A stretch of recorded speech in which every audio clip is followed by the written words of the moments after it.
In today's video, I'm going to show you how you can find somebody's past usernames on Instagram. So there is many reasons why you might want to find out somebody's past usernames on Instagram.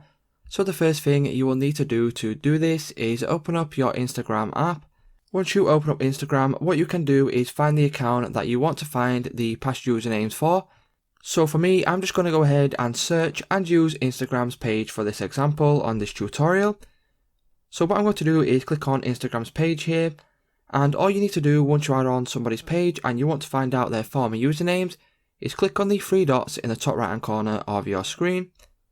Once you click on the three dots, you should see an option for About This Account.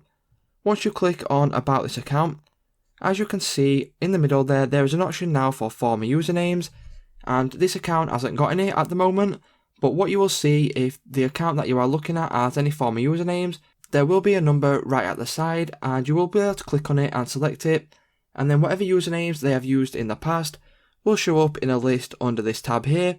So that's how you can find former usernames on Instagram. If this video did help you out, please let me know in the comments down below, drop a like on the video, and I will see you in the next one.